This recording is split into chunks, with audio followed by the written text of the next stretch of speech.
For our continued reading of the Bible through the year 2024, a reading of the book of Nehemiah, chapters 1 through 3 in the English Standard Version of the Bible by Crossways Publishing, a division of Good News Publishing of Wheaton, Illinois. Nehemiah, chapters 1 through 3. The words of Nehemiah, the son of Hakaliah.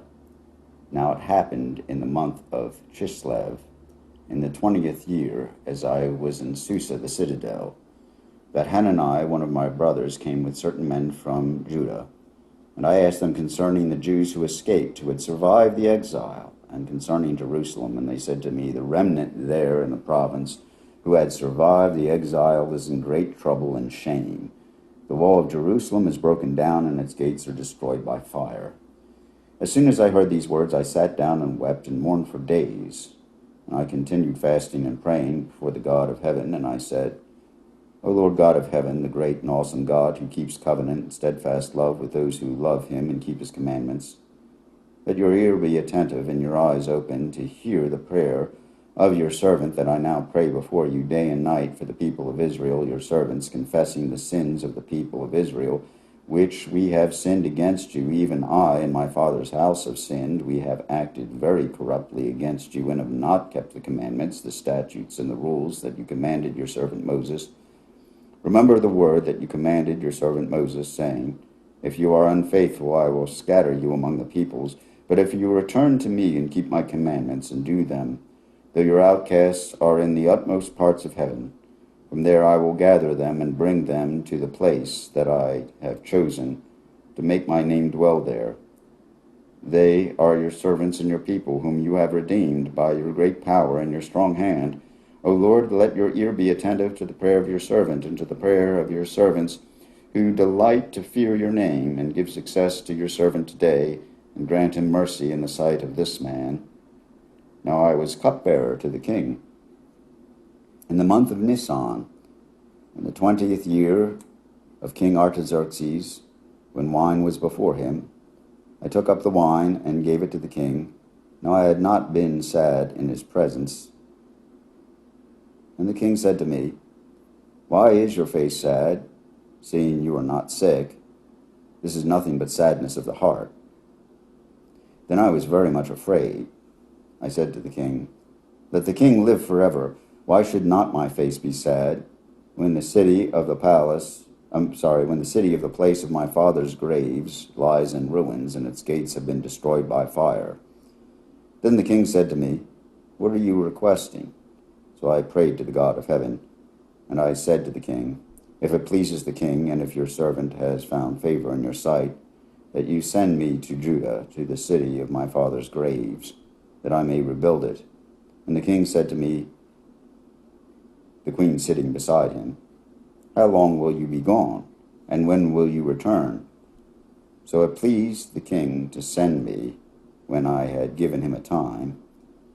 And I said to the king, if it pleases the king, let letters be given me to the governors of the province beyond the river, that they may let me pass through until I come to Judah, and a letter to Asaph, the keeper of the king's forest, that he may give me timber to make beams for the gates of the fortress of the temple, and for the wall of the city, and for the house that I shall occupy.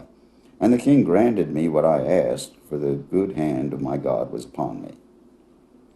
Then I came to the governors of the province beyond the river, and gave them the king's letters. Now the king had sent with me officers of the army and horsemen, but when Sanballat the Horonite and Tobiah the Ammonite servant heard this, it displeased them greatly that someone had come to seek the welfare of the people of Israel. So I went to Jerusalem and was there 3 days. Then I arose in the night, I and a few men with me, and I told no one what my God had put into my heart to do for Jerusalem. There was no animal with me but the one on which I rode.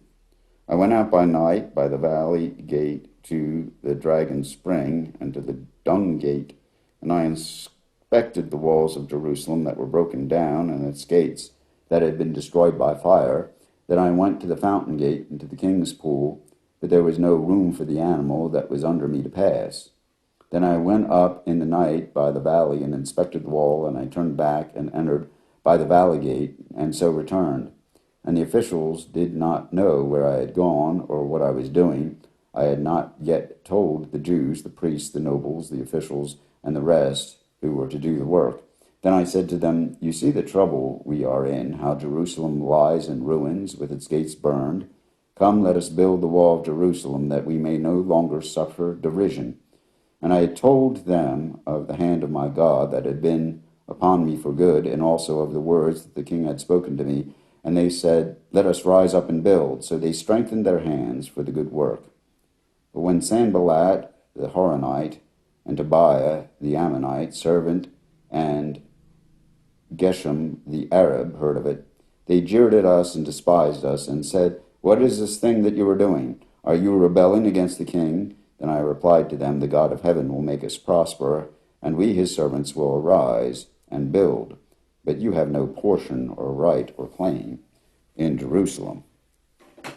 Then Eliashib the high priest rose up with his brothers the priests, and they built the sheep gate.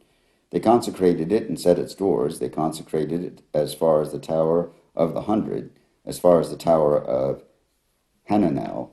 And next to him the men of Jericho built, and next to them Zaccur the son of Imri built. The sons of Hashanah built the fish gate. They laid its beams and set its doors, its bolts, and its bars. And next to them Meremoth the son of Uriah, son of Hakkoz, repaired. And next to them Meshullam the son of Berechiah, son of Meshezabel, repaired. And next to them Zadok the son of Baana repaired. And next to them the Tekoites repaired, but their nobles would not stoop to serve their lord. Joiada the son of Paseah, and Meshullam the son of Besedaiah repaired the gate of Yeshanah. They laid its beams and set its doors, its bolts, and its bars, and next to them repaired Melatiah the Gibeonite, and Yadon the Meronothite, the men of Gibeon and of Mizpah, the seat of the governor of the province beyond the river. Next to them Uzziel, the son of Harhaiah, goldsmiths repaired. Next to him Hananiah, one of the perfumers, repaired. And they restored Jerusalem as far as the broad wall. Next to them Rephaiah, the son of Hur, ruler of half the district of Jerusalem, repaired. Next to them Jedediah, the son of Harumah, repaired opposite his house. Next to him Hattush, the son of Hashabniah, repaired. Malchiah, the son of Harim, and Hashub, the son of Pahath Moab, repaired another section, and the Tower of the Ovens. Next to him Shallum, the son of Halohesh, ruler of half the district of Jerusalem, repaired, he and his daughters. Hanan and the inhabitants of Zanoah repaired the valley gate. They rebuilt it and set its doors, its bolts, and its bars, and repaired 1,000 cubits of the wall as far as the dung gate. Malchiah, the son of Rechab, ruler of the district of Beth Haccherem, repaired the dung gate. He rebuilt it and set its doors, its bolts, and its bars. And Shallum, the son of Kol-Hozeh, ruler of the district of Mizpah, repaired the fountain gate. He rebuilt it and covered it and set its doors, its bolts, and its bars. And he built the wall of the pool of Shelah of the king's garden, as far as the stairs that go down from the city of David. After him, Nehemiah, the son of Azbuk, ruler of the half district of Beth Zur, repaired to a point opposite the tombs of David, as far as the artificial pool and as far as the house of the mighty men. After him the Levites repaired. Rehum, the son of Bani, next to him Hashabiah, ruler of the half district of Keilah, repaired for his district. After him their brothers repaired. Bavai, the son of Henadad, ruler of the district of Keilah. Next to him, Ezer, the son of Yeshua, ruler of Mizpah, repaired another section opposite the ascent to the armory at the buttress. After him, Baruch, the son of Zabbai, repaired another section from the buttress to the door of the house of Eliashib, the high priest. After him, Meremoth, the son of Uriah, son of Hakkoz, repaired another section from the door of the house of Eliashib to the end of the house of Eliashib. After him, the priests, the men of the surrounding area, repaired. After them, Benjamin and Hashub repaired opposite their house. After them, Azariah, the son of Maaseiah, son of Ananiah, repaired beside his own house. After him, Binnui, the son of Henadad, repaired another section from the house of Azariah to the buttress to the corner. Palel, the son of Uzai, repaired opposite the buttress, and the tower projecting from the upper house of the king at the court of the guard, and after him Pedaiah, the son of Parosh.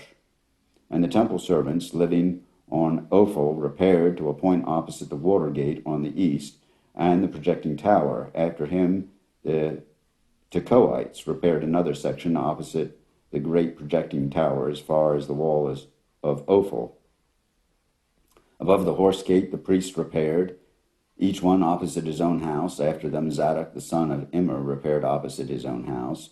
After him Shemaiah the son of Shechaniah, the keeper of the east gate, repaired. After him Hananiah the son of Shelemiah and Hanan the sixth son of Zalaph repaired another section. After him Meshullam the son of Berechiah repaired opposite his chamber. After him Malchiah, one of the goldsmiths, repaired as far as the house of the temple servants and of the merchants opposite the muster gate and the upper chamber of the corner, and between the upper chamber of the corner and the sheep gate, the goldsmiths and the merchants repaired.